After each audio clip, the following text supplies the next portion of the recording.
a story I wrote a couple of years ago, and it needs some revision, but I like the title. It's called Real Women. On the far end of Beale Street, I found a bartender at a club with a bar open to the sidewalk. "Seems slow out here," I said. "Wait till the game gets out," she said. She had a nice body. Not beautiful, but real, you know. I said, "You from there, here?" "West Memphis," she said. "I'm from Montana," I said. "I fly out tomorrow." She tilted her head. "That's a shame." She climbed up onto the bar and sat with her legs dangling toward the street. "You look nice," I said. "You're a good-looking woman." "I'm 35, but people think I'm younger. I try to eat right. I don't drink much." I tried to think of something to say. "I do smoke dope," she said. "That's not a bad thing," I said. "Great stress release, I bet. I'd like to sometimes, but they test me at work." "You can fake those tests," she said. I nodded. "The music sounds good." "Best rockabilly band in town," she said. She said her name was Tibble. She had yellow shoes. I visited with her between trips to Wet Willie's. During break, the band and a couple of barmaids came out. Tibble introduced me around. Good people. The lead singer had reddish wavy hair and looked like a 50s rock and roller with down-home way about him. I went in to use the bathroom after the band started back.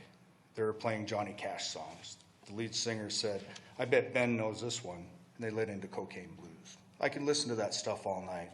Before I knew it, they were announcing last call. Tibble said I could hang out while she counted her tips.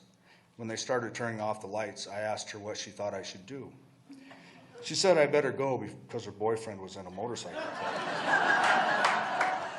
Outside, I flagged down two young women, one with silver cross earrings, the other with a blue neck brooch, smoking. "Can I try that? I haven't smoked in years." "You can keep it," the one with the crosses handed it to me, and they kept walking. It had a loose plastic filter. I smoked it like it was pot. I walked lighter after that, stood taller. Folks filled the street. I smiled at the glowing lights and bumped into people milling around. I said, "Excuse me," but nobody really cared. On a side street by where the cop cars were parked, a line of cabs waited.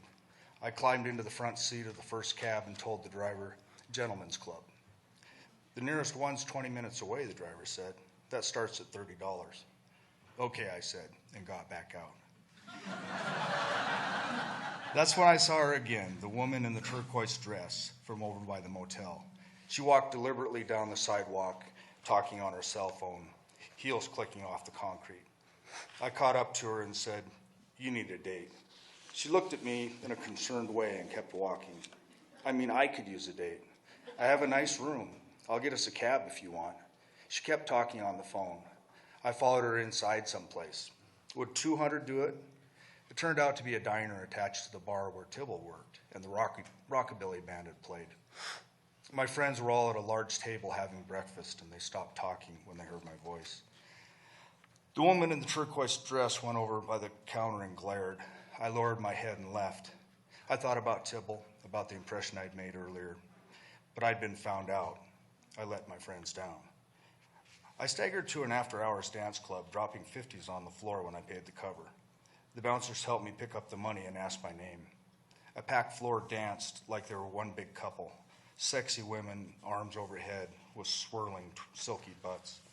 There were bench seats along a wall in the bar, and I sat down next to some ladies who turned out to be my friends from the street with the cigarette. I said, "Hi, I remember your earrings." The girl with the cross earrings went up to the bar.